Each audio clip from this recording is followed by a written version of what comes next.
What's up tout le monde, c'est Erwin, j'espère que vous allez bien. Aujourd'hui une petite vidéo très simple, je vais vous montrer tous les repas que je mange en ce moment pendant ma période de sèche.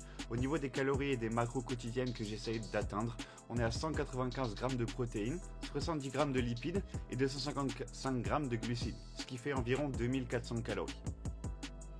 Pour le petit déjeuner, je sais que personnellement, je préfère commencer ma journée avec un repas qui est d'une part riche en protéines, d'autre part riche en matières grasses et enfin très faible en glucides. Donc personnellement, pour moi la meilleure solution, c'est les œufs. Ça me fait sentir beaucoup plus productif quand je commence le travail après 30-45 minutes après. Donc ici j'ai pris 4 œufs entiers et 100 g de blanc d'œuf, ce qui fait environ 330 calories, 35 g de protéines et 20 g de lipides. On passe maintenant à un grand classique de mon alimentation quotidienne, les flocons d'avoine à la protéine et à la banane. A few moments later. Donc ici on a 80 g de flocons d'avoine, une banane, 20 g de pépites de chocolat et 40 g de protéines de whey. C'est un repas que j'apprécie particulièrement parce qu'il est facile à faire, rapide à faire et très facilement ajustable selon que vous soyez en période de sèche ou en période de prise de masse. Il faut savoir qu'aujourd'hui c'était mon repas pré-entraînement, donc une attention particulière aux glucides et aux protéines qu'il est nécessaire d'avoir avant son entraînement.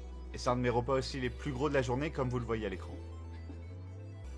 Maintenant, pour le repas post-entraînement, il est aussi important d'avoir beaucoup de protéines pour commencer le processus de réparation musculaire, mais il n'est pas nécessaire d'en avoir directement après votre entraînement.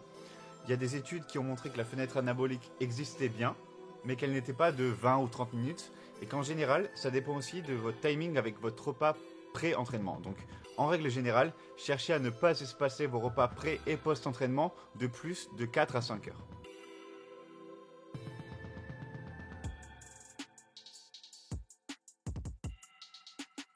On arrive maintenant au dernier repas de la journée, qui est encore une fois très facilement ajustable, selon que vous vouliez perdre du poids ou gagner du poids. Vous pouvez facilement ajuster les quantités et ce que vous mettez à l'intérieur. Donc c'est ce que j'appelle un burrito bowl. J'ai généralement une portion de viande, ici un steak haché, une portion de glucides, ici 300 g de riz cuit et une grosse portion de légumes, généralement des courgettes ou des brocolis, ça dépend, des haricots verts aussi parfois. Et c'est un repas qui, comme vous le voyez à l'écran, qui est très volumineux et au final qui fait assez peu de calories et j'aime bien finir ma journée sur un assez gros repas. Et vu qu'il manquait un peu de protéines, je finis ma journée par un shaker de caséine micellaire qui est une protéine à digestion lente, ce qui me permet d'avoir une libération progressive de protéines tout au long de la nuit.